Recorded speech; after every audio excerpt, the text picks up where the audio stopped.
Mon frère, ma sœur, prends un instant et écoute attentivement. Si Dieu avait voulu mettre fin à ton histoire en 2025, tu ne serais pas en vie aujourd'hui. Si tu respires en ce moment même, ce n'est ni un hasard, ni une coïncidence, ni une chance. C'est parce qu'il existe une raison, un plan, une mission que Dieu n'a pas encore achevée dans ta vie. Le simple fait que tu sois encore là est déjà une preuve silencieuse que Dieu n'en a pas fini avec toi.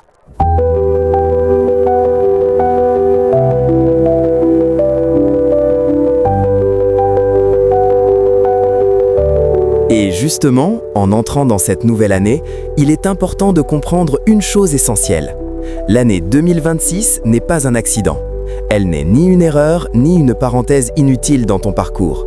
Dieu a permis que tu entres dans cette année, et s'il l'a fait, c'est parce qu'il a quelque chose à te dire, quelque chose à faire en toi et quelque chose à accomplir à travers toi.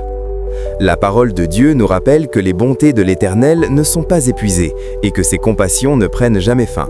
Elles se renouvellent chaque matin. Lamentation 3, versets 22 et 23.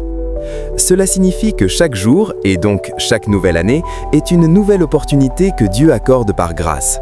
Et comme le dit le psaume 118, verset 24, « Voici le jour que l'Éternel a fait ». Oui, cette année aussi est un jour que Dieu a fait, et elle mérite d'être vécue avec foi, avec espérance et avec obéissance. Mais soyons honnêtes, peut-être que l'année 2025 t'a blessé, peut-être qu'elle t'a fatigué intérieurement. Peut-être que tu as perdu quelqu'un, perdu une situation, perdu une stabilité ou même perdu une partie de toi-même. Pourtant, au milieu de tout cela, une vérité demeure. La douleur n'annule jamais le plan de Dieu. Les épreuves ne détruisent pas les promesses et les saisons difficiles ne mettent pas fin à l'appel de Dieu sur une vie. Il faut aussi comprendre que Dieu ne travaille pas toujours dans le bruit. Bien souvent, il agit dans le silence. Pendant que tu pleurais, il préparait. Pendant que tu doutais, il organisait. Pendant que tu demandais pourquoi, lui préparait déjà le « après ».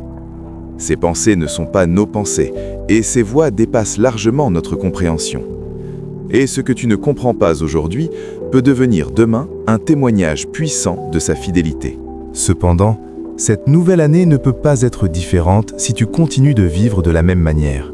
Il est impossible d'espérer des résultats nouveaux sans prendre des décisions nouvelles. Si tu désires réellement voir la main de Dieu agir, alors il faut revenir à l'essentiel. Revenir à la prière, non pas comme une obligation, mais comme une relation vivante. Revenir à la parole, non pas comme une habitude religieuse, mais comme une source de vie. Abandonner ce que Dieu te demande d'abandonner, même si cela fait mal. Obéir, même lorsque c'est difficile et inconfortable. Dieu ne cherche pas la perfection, il cherche un cœur disponible. Un cœur prêt à dire « Seigneur, me voici, je te fais confiance, je te remets cette année ». Et c'est précisément dans cette disposition que Dieu commence à transformer une vie. Alors maintenant, prends un moment. Remets cette année entre les mains de Dieu. Demande-lui de guérir ce qui a été blessé, de restaurer ce qui a été brisé, d'éclairer ce qui est encore confus. Demande-lui de diriger tes pas, de fortifier ta foi et de t'accorder sa paix. Et avance avec cette assurance profonde, si Dieu t'a accordé la vie aujourd'hui et t'a permis d'entrer en 2026, c'est parce qu'il n'a pas fini avec toi. Prions. Seigneur, nous te remettons l'année 2026.